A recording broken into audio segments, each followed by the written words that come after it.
Hello, Chloe here from World Have Your Say. Thank you for downloading our podcast for Thursday, the 28th of January 2016. We began today's programme by discussing a Dutch plan aimed at stopping thousands of people heading to Europe via smugglers' boats. It's being put forward and we got reaction from Turkey, from Holland and from Greece. The final 10 minutes of the programme, we brought you a conversation between Ivorians about their former president standing trial at the International Criminal Court on war crimes charges. And around half an hour in, we talked about the makers of Barbie bowing to public pressure by creating a curvy, tall and petite doll. We heard from parents and a Barbie collector. He's a man, by the way. To see our terms of use, please head to bbc.co.uk/terms. Here's today's show. Hello, welcome to World Have Your Say. Chloe Tilley live with you for the next hour. And I've been having a conversation with people in Ivory Coast, getting their reaction to former President Laurent Gbagbo going on trial charged with crimes against humanity at The Hague. He denies those charges and he's the first ex-head of state to stand trial at the International Criminal Court. And it's been seen very, very much as a landmark trial. I'll play that conversation to you in around half an hour's time. Another story getting lots of pickup online is Barbie having a makeover. For years there's been criticism that she's got a tiny waist, she's got a big bust, and it's not a realistic body image for young girls. So now there's a tall, there's a curvy and a petite Barbie, all being launched today. It will be sold alongside the original doll. And we're going to discuss whether these are better Barbies. If you haven't seen, and there's many, many of them, head to our Facebook page, facebook.com/World Have Your Say. Have a look and tell us what you think. But first of all, let's get reaction to Dutch plans to address the migrant crisis in Europe. The proposal being put forward is that any migrants crossing by boat to Greece will be sent back to Turkey. In return, up to 250,000 asylum seekers may legally come from Turkey to Europe each year. Well, the idea is to save lives, to disrupt the smugglers' trade and to legalise the process. So will it stop people making that treacherous journey which has cost so many lives? Well, over the next half an hour, we're going to hear from migrants. We'll also hear from people inside Turkey and Greece. But first, let's speak to Arend Jan Boekenstein, who is a former Member of Parliament for the Dutch Liberal Party, now a lecturer at Utrecht University. Tell me, do you think these plans are a sensible way to tackle this crisis facing Europe? It's a very difficult plan, and it has to succeed. If it has to succeed, then a lot of people have to cooperate. But I think it's much better than the status quo, than the present-day situation, because if we would really be able to send back refugees to Turkey in return for legal immigration, then you would really save lives. Less people will be drowned. And you will also kill the human smugglers. So it has some beauty if you think about it. And Turkey would be willing to cooperate because it will get illegal migration to the tune of 150,000 until 250,000, which again would be less than the present day numbers unrestricted going into Europe. So there are quite a number of parties who are interested in this. Just look at Greece. Greece is unwilling to cooperate with Frontex. We know this. But now Macedonia has closed the border. Therefore, Greece is envisaging a Calais-like horrific situation in the northern part of Greece, which it, of course, doesn't want. Therefore, there is some leverage now with this Macedonian cooperation that they would accept this plan. So why would Turkey want to do this? Is this a case of being paid lots of money by other European countries to help sort out the problem?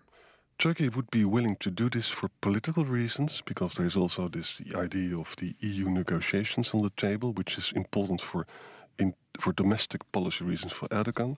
But also it wants to have legal migration coming from Turkey to Europe, and that's part of this plan. It would force Turkey to accept refugees sent back, but it also would create legal migration between Turkey and Europe.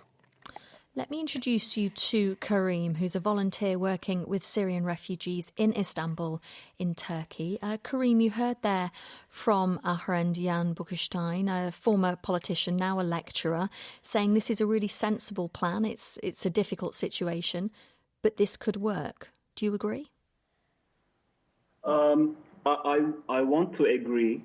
It does sound more, how do you say, systematic, and I think it is a positive step in the right direction.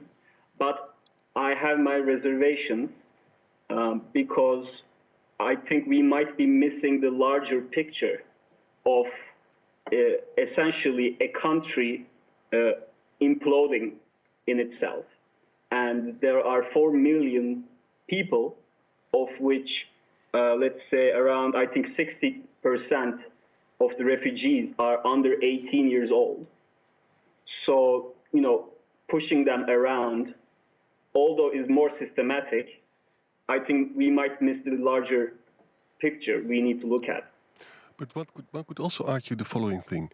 You're completely right that in Lebanon and in Jordan the situation is terrible. There are so many refugees there in the area. In the middle of Turkey there is still some space, and the Turks are now willing to allow refugees entrance to the labor market, which will be difficult, of course. But I think that what would you like? Would you like to have somebody going to Sweden, where he has to wait a long time before he will get asylum status and he will never get work? Or would it be better to have somebody in Turkey, where we'll have better camps, better food, better medicine, even schooling now? That's all part of the deal. I think it would be better to do that, and then afterwards wait. It will take years, but. If there will be a peace deal in Syria in about 3, 4, 5 years, then people would be allowed to go back.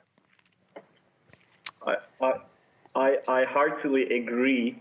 I think this is a pragmatic solution, and I would personally support it, because I hate to see children, drown in the Aegean Sea between Greece and Turkey continually. Even tonight they will drown. But I am just very concerned that we might get lost in this solution, in the sense that we oversee the systemic problem. Yes. My worry is, and that's that the Greeks are not willing to cooperate. It's always possible that they don't want to do it. And also that the Turks don't accept the deal. It's still possible that the Turks won't say, we will not accept refugees which are sent back. But it's the only plan I have seen that could really reduce the suffering on the sea and the drownings. It could really save lives, and it also could regulate the influx, because that's also part of the problem. Let's look at Germany. Merkel's idea was that unrestricted hospitality was her idea of a good society. But unrestricted hospitality is never a sustainable hospitality, because then the social cohesion collapses and also the welfare states collapses. So we have to restrict the influx. And that's also the beauty of this plan, that it would allow Europe to take less refugees than in 2015. Well, let's ask Karim, because you work with Syrian refugees. I mean, give us a sense of what you see, the conditions that they're living in, and also, crucially, whether you think this would stop people paying the smugglers, getting in the boats, in pursuit of a better life, because these are incredibly desperate people, aren't they? Yes. From the Syrians on the streets and in the camps, they are very, wise people, as much as you and I, and they know that they will get a quote-unquote, a better life in Europe. So imagine Germany and Holland and, any European country, being really appealing to them, to the point that they will risk their lives to drown. Because let's not forget that Turkey has been hosting, in effect, these around 2 million refugees for the last 4 years in Turkey. In official state camps, where they have theaters, where they have, school education, Syrian, Turkish translation courses. And this has been funded by the state, and to the point of, I think, around 2 billion euros have been spent since the war started. But people still do try to get to Europe. mainly because Turkey in itself, as you know, is not the best economically stable country compared to, let's say, Germany. We have unemployment. We have, the Turkish-Kurdish tensions. We have a government, a political government that seems stable, but not on the most steady grounds. If anyone knows that Turkey goes through some turbulent times, they shut down this Russian plane, as you know, and whatnot. So Syrian people are finding it very difficult to find jobs. And I have seen, talking to them on the streets, they tell me that I think my future is in a country like Europe. Yes, but the trouble is that they won't find jobs easily in Sweden or in Germany because simply of the sheer numbers. If you compare the numbers, for instance, Great Britain is taking, it's very few. In Germany, there's really a very difficult situation. I think that if people know and refugees know a lot about the situation in Greece and also about the border of Macedonia, because we see now people coming from Baghdad and they watch the internet and they see the horrific situation in Macedonia, and then they decide to go back to Baghdad because they know, first of all, they will never get an asylum status because Iraq is supposed to be in some parts a safe country. So there is absolutely a linkage and connection between what people see on the rescue road and the measures taken. So if they know that they can't get an asylum status in Greece itself, that will reduce their incentives to get on a ship. So it could work, but part of the deal is also that the Turks will get a lot of money from the EU, and I think more than the 3 billion which is now be talked about, because they need it for schooling. Let's get another perspective from Turkey. I also want to bring in contributors from London and from Greece as well. Deniz is a student in Antalya in Turkey. Alexandros is a composer speaking to us just from outside Athens in Greece. Welcome both of you to World Have Your Say. So we're discussing this Dutch plan, which would mean that any migrants crossing over to Greece by boat in smugglers' boats would be sent back to Turkey, and then there would be a legal process through which they could come to Europe each year, up to 250,000 people. Deniz, in your country, Turkey, do you think that is a sensible approach to the challenges which Europe is facing right now with this migration crisis? Hello.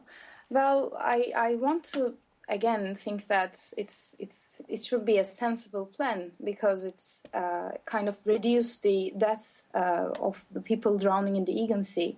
But I think after this proposition, if it is realized, this won't change the mindset of the refugee people in Turkey, because they see Turkey as a transition point to Europe.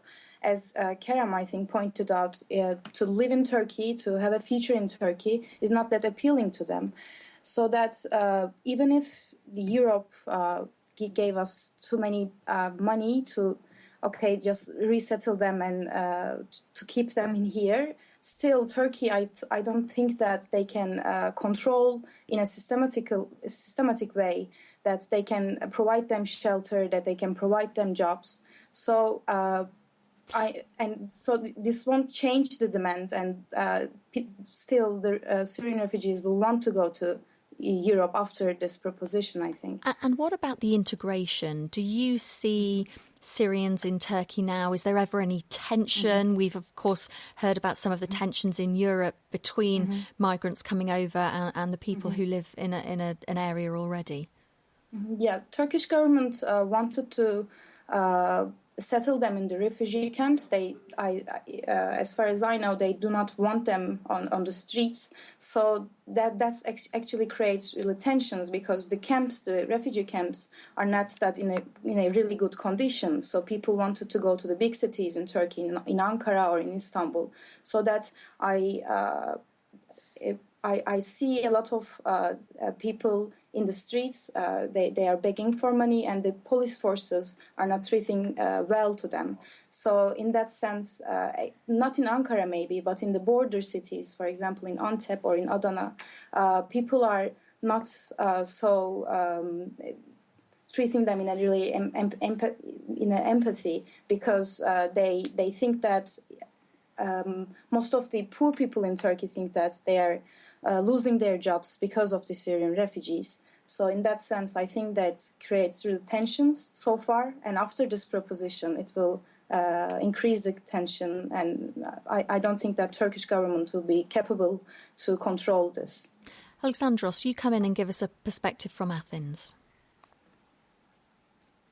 It is a very naive approach to just consider what we're going to do with the cataclysm of immigrants or refugees coming, and instead of dealing with the issue of why the refugees are created.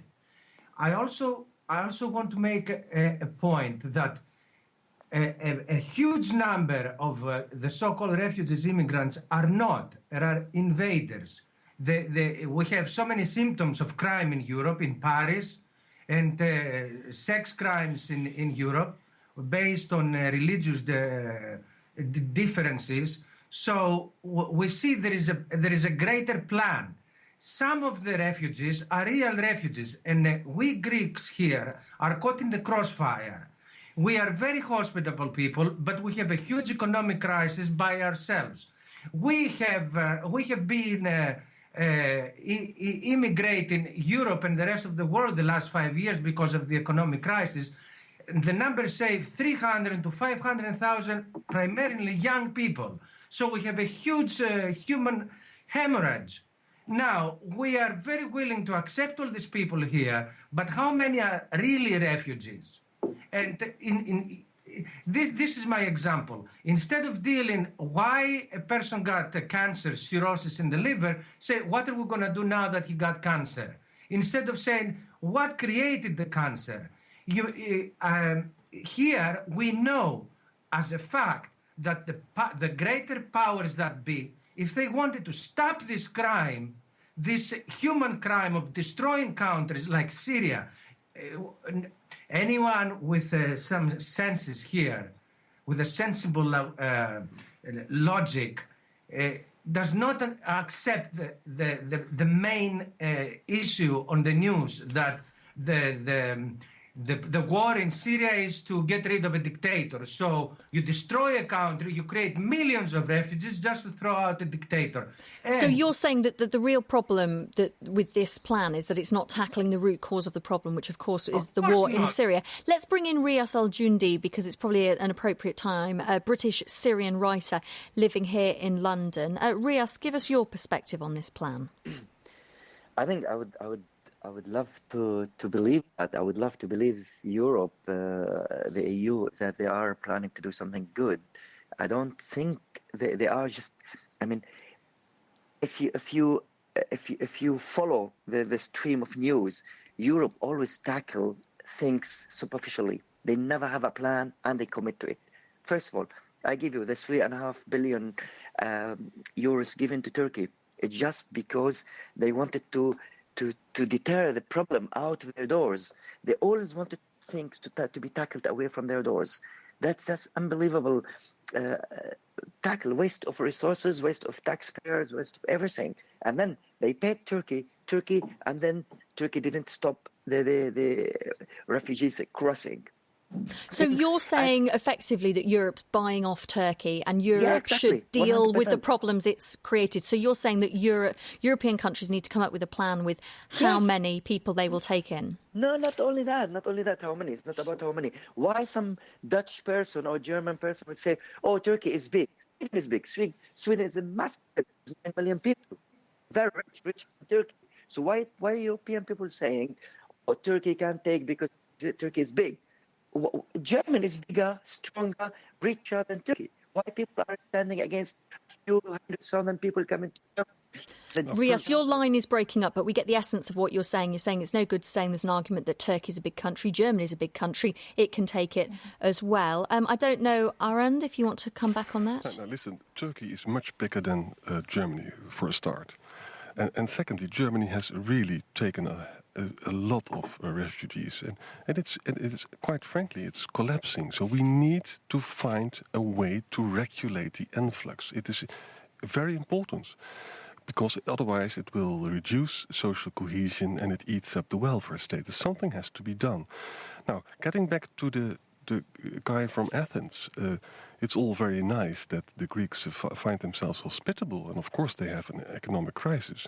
But the facts on the ground are that people entering in Greece are very quickly also leaving Greece.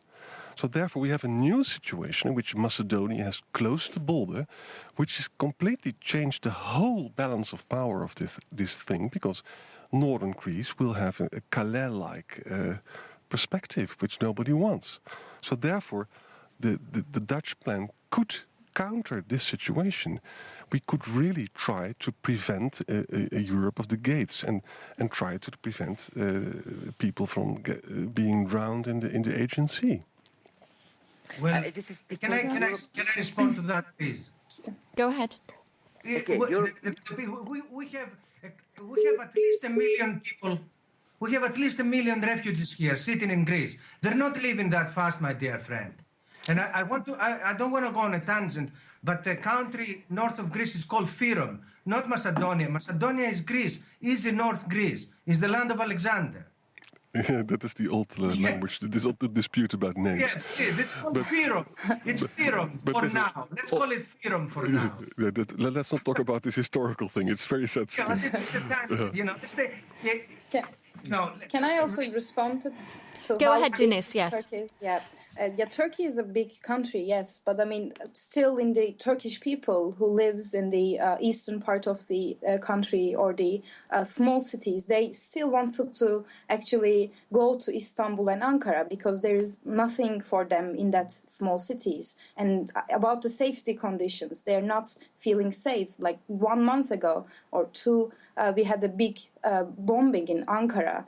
Because of ISIS. And people not even living in the big cities are feeling safe. So to say that, Turkey is big, so we can just settle them there, and in that way we won't be seeing too many refugees in European cities, I think that's not a logical point in that sense, because we have only Istanbul and Ankara that can provide jobs to people, and they're really now occupied with the Turkish people, so that I don't think that to look only the size of the country is a good plan in that sense.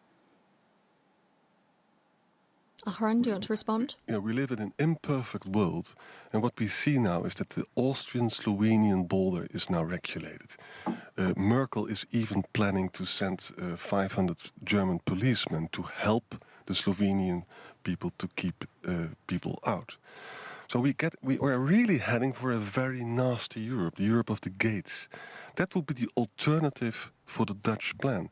And you're quite right that Turkey is doing a lot. But the only solution I see is that the EU pays a hell of a lot more than 3 billion euros.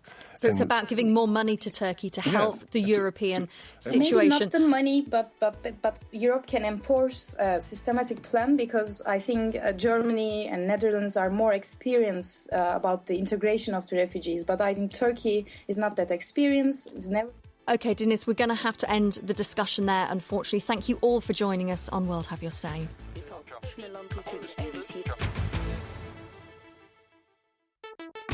Hello, welcome back. I'm Chloe Tilley. 30 minutes of World Have Your Say still to come. A little bit earlier on, before we came on air, I had a conversation with a few Ivorians as their former president, stands trial for war crimes. Laurent Gbagbo denies the charges of crimes against humanity. They include murder, rape, attempted murder and persecution. And this really is seen as a landmark trial at the International Criminal Court, as he is the first ex-head of state to be tried there. Well, we're going to play that conversation to you in around 20 minutes' time. But first, she's been played with by millions of girls around the world, and some boys, of course. In recent years, there have been criticisms that Barbie's tiny waist and her big bust presents children with an unrealistic body image. So, in response, the makers Mattel have launched a curvy, a tall and a petite version of the doll, although the original will still be available to buy. So the next 20 minutes, we're going to hear your reaction. If you want to take a look at this new range of dolls, if you haven't seen it, head to facebook.com facebook.com/World Have Your Say. I have to say there's a rather large number of them where you can look at the different ones. Interested to get your thoughts on that. I want to speak first of all to James, who is a Barbie collector in Columbus, Ohio. James, thank you for joining us on World Have Your Say. What do you make of this? I think it's a good marketing move by Mattel because, Barbie has been criticized, for her body type basically ever since her inception.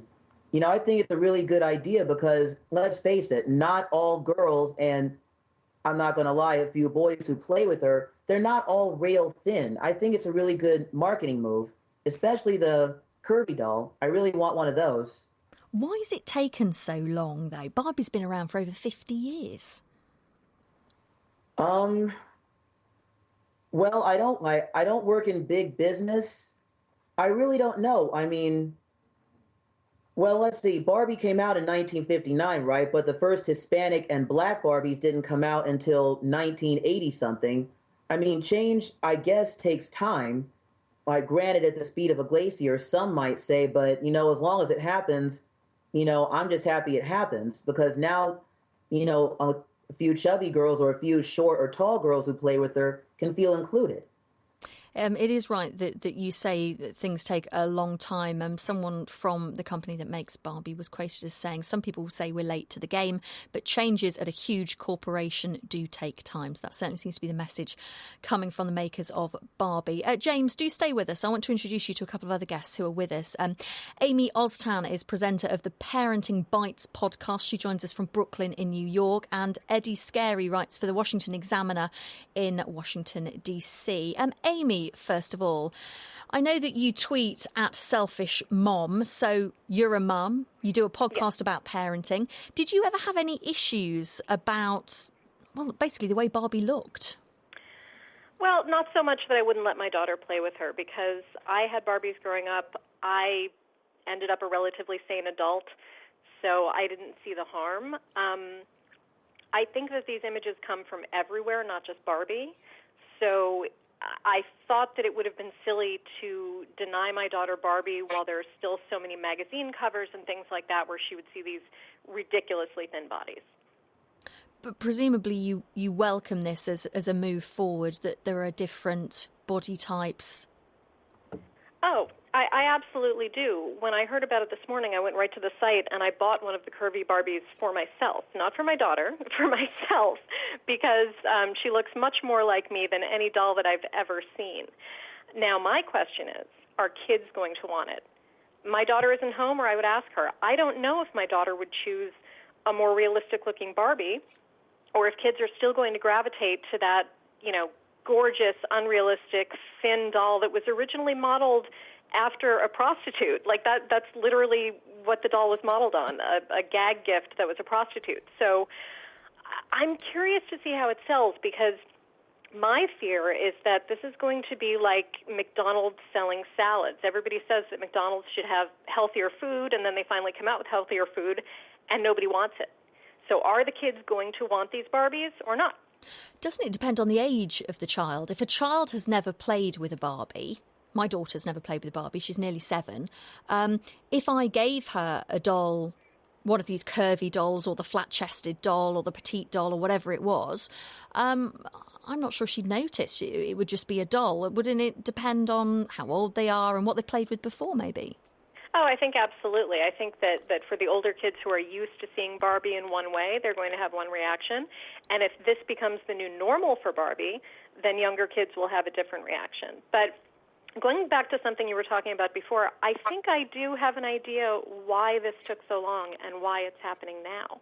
And I think that's because Barbie isn't doing so well. They lost the Disney Princesses contract. Their sales are down. They had to do something. So maybe they're hoping that this is a miracle to turn things around. Eddie, come in on this. What's your view? I think Amy raised a lot of the same points that I would make. I think what's most interesting about this is that this has almost everything to do with mothers. That, I think it was Time magazine that first reported on this. There's a part in there that says, a new generation of mothers favor what they perceive as more empowering toys for their daughters. So this really has nothing to do with kids. I think that most of them are aware, little girls that play with these are aware that they don't look like that Barbie. They play with Cabbage Patch dolls. Those don't look like real babies.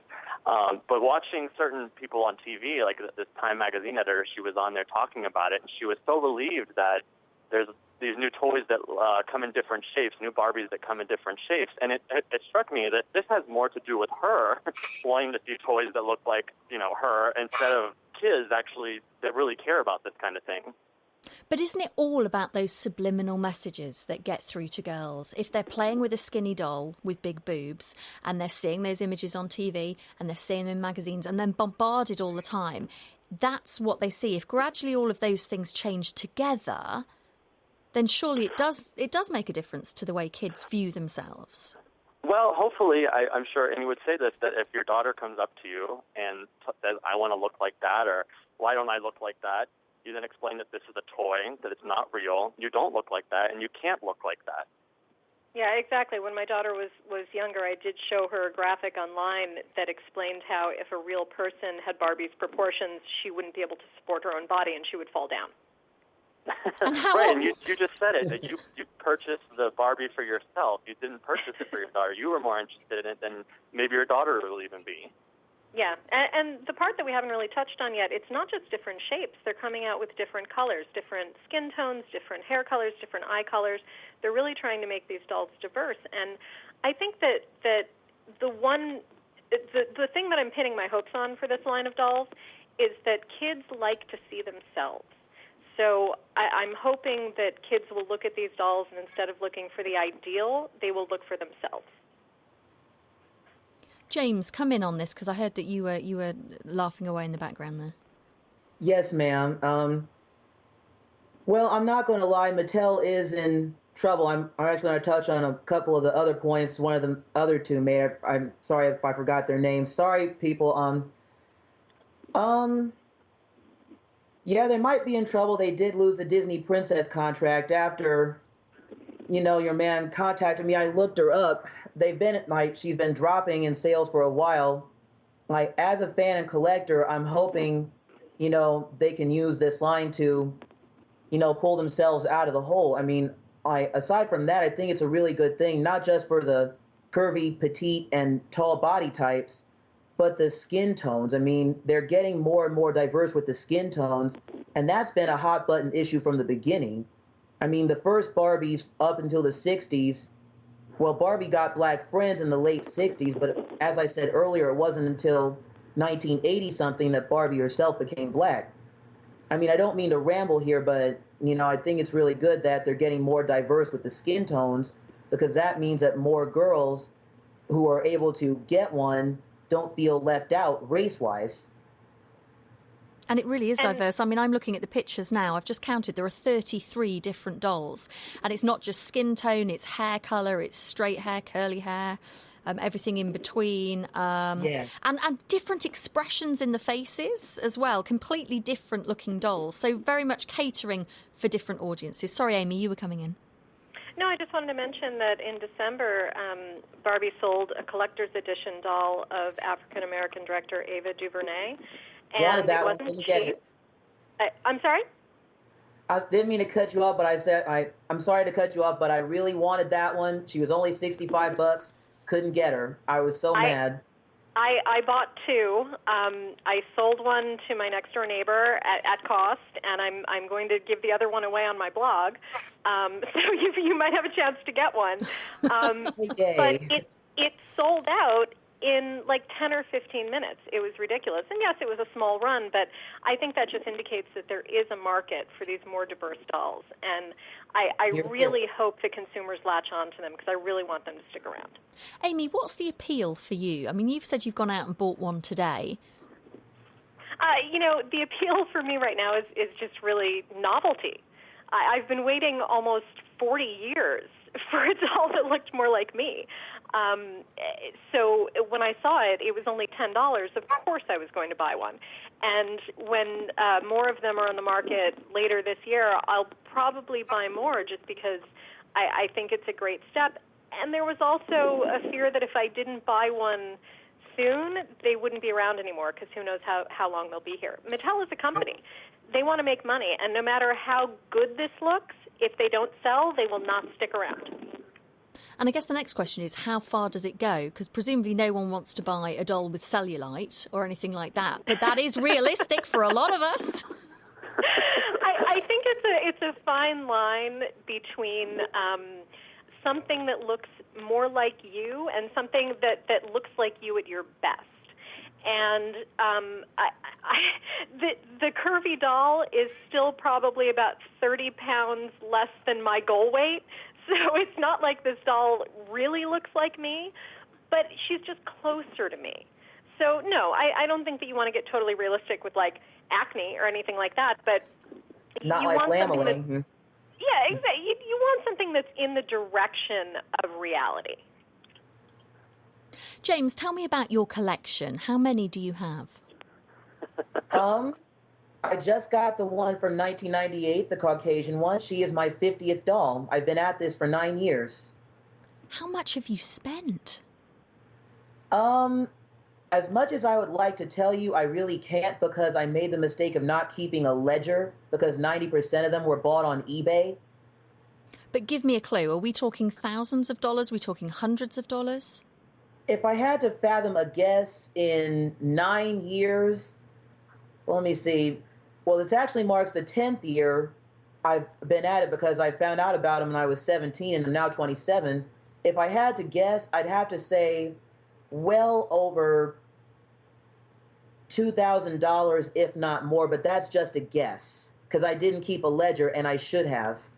Wow, maybe you should start now. I want to introduce you, James and Eddie and Amy. We've got another guest on the line now. Emily is a freelance writer from West Virginia in the US. Emily, I know you haven't listened to all of our conversation, but what do you make of this new Barbie? I was just saying there's around, I can see on the link in front of me, 33 new dolls, everything from curvy, tall, petite, slightly flat-chested, round tummy. What do you make of it?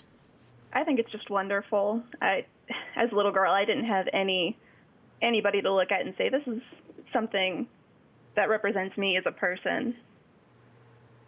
Now, that's really important, because a few minutes ago, Amy was saying she didn't know how much girls really looked at it and thought it was important to see someone like them. They realised that doll looked different and that was okay, but that wasn't your personal experience. Well, maybe it's okay for some people to use it as kind of fantasizing, sort of, well, this is just a doll that I'm playing with. But even if you don't realize that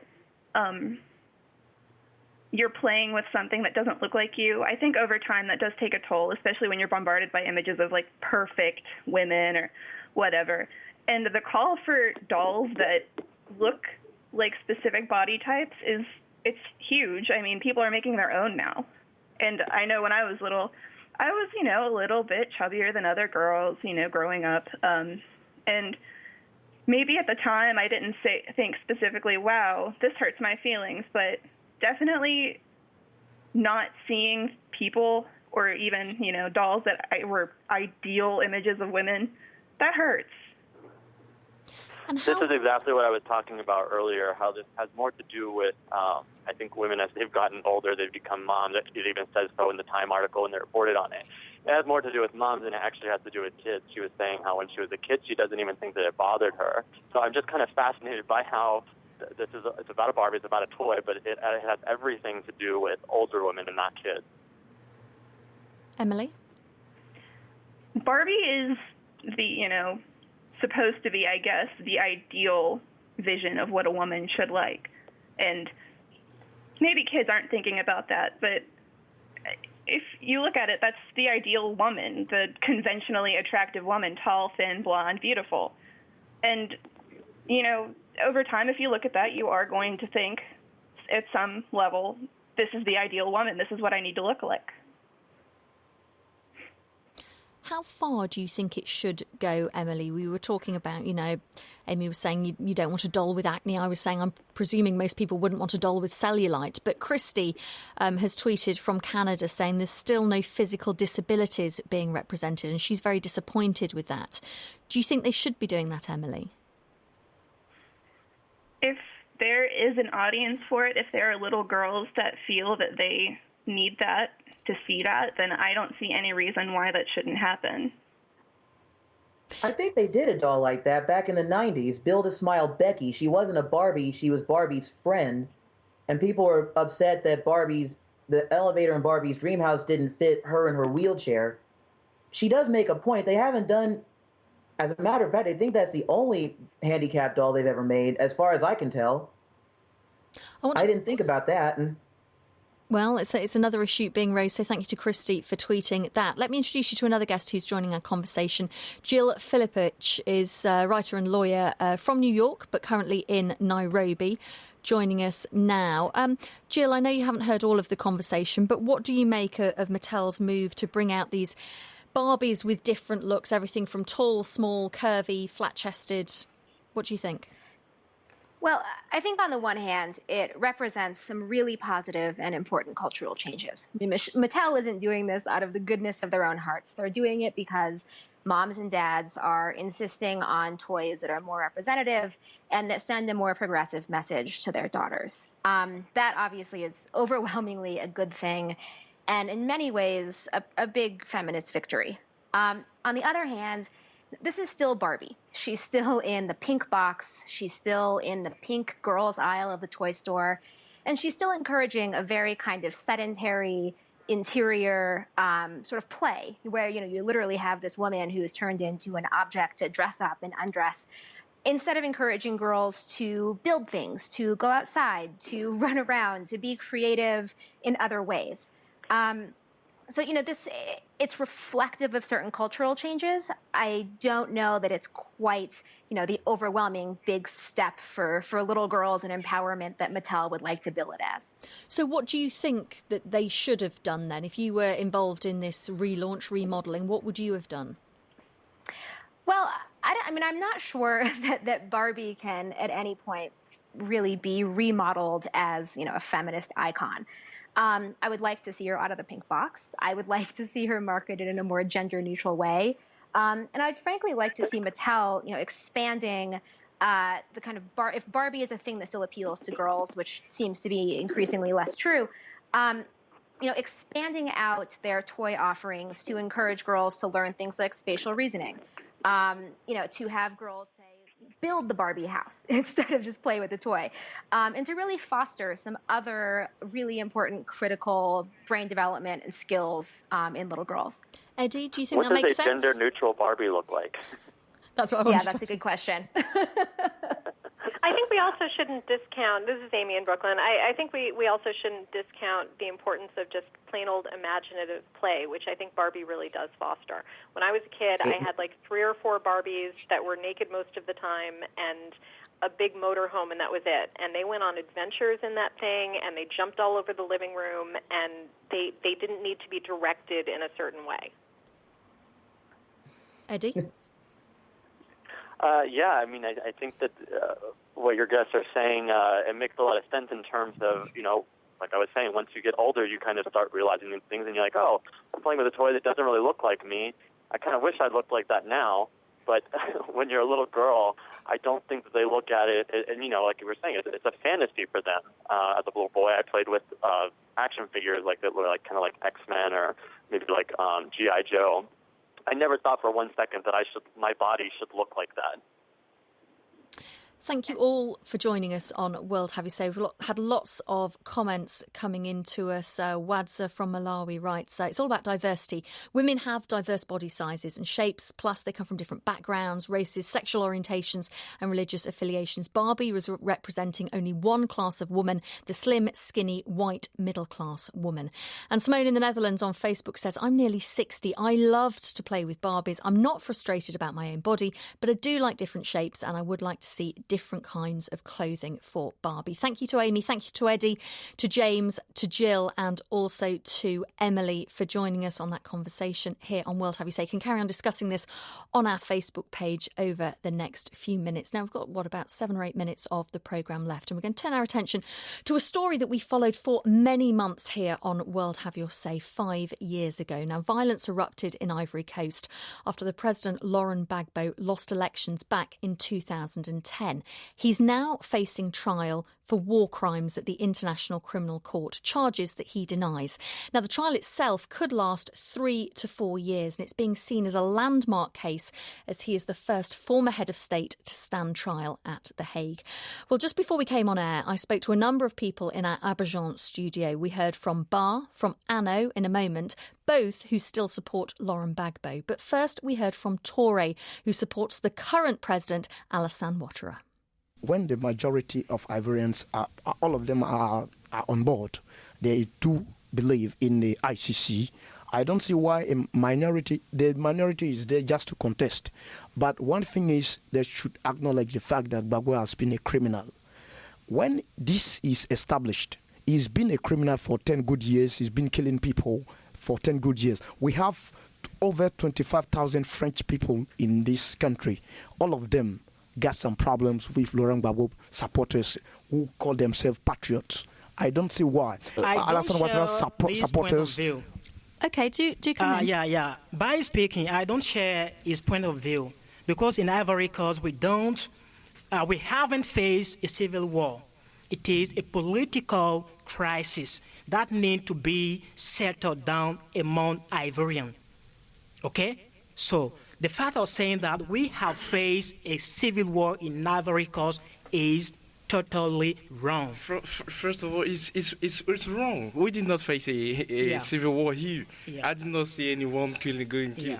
It was a political war, a political crisis, and this happens in many countries here. And when you just come about majority and minority, I'm sorry, you don't have the majority. The thing is, you're the one who's talking about. They really don't know what they're talking about. Even though they really don't know what they're talking about. Hang on, because Toure, let them finish their point, and then by all means do come back. Yes.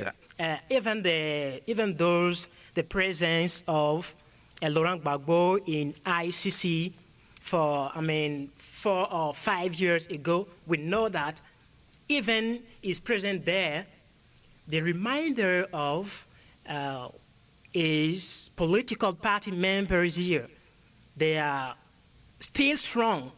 Toure, do come in. Yes, my take on what has been said is that these two gentlemen, they really don't know what they're talking about. Because back in 2010, when we organized the elections, this coalition that made up of PDCI and Alassane Ouattara party that has beaten flat Laurent Gbagbo's party. Mm-hmm. Yes, and this man. What are the references? Give us the differences. As long as Laurent Gbagbo's supporters will not come to the truth and reality, do not face reality, that this man has been a war criminal, and when they say that it was not a civil war, and it was a political crisis. Let us embark on that path. If it was truly speaking a political crisis, how the hell is that it has claimed over 3,000 lives? These two gentlemen, I don't know if they were in the country when this crisis. It is you claim these people. No, please. Give me space. Okay. These two gentlemen, they turn a blind eye on the crimes Laurent Gbagbo committed when he was in office. Because you raised the point, and I think it's typified here the exact problem that Ivory Coast is facing, that people are very divided on their opinions and their beliefs of what happened 5 years ago. And I just wonder, in light of the violence, you've talked about the number of people who died at the time, how are people managing to live together now? People with such opposing views on what should happen and what did happen. Are you all able to live together? We don't live in a perfect harmony in our country. At all. Since you cannot develop talk about your political views without being in prison. Okay? So in our country, it is a kind of, we are fearful.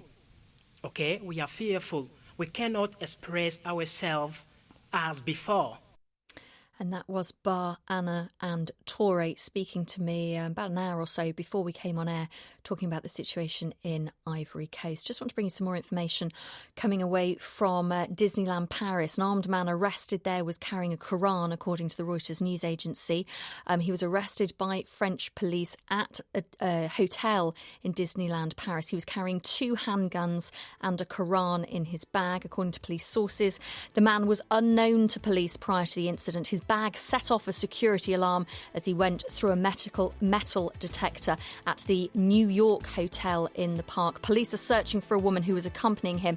They haven't yet found her. Much more information on that story here on the BBC World Service.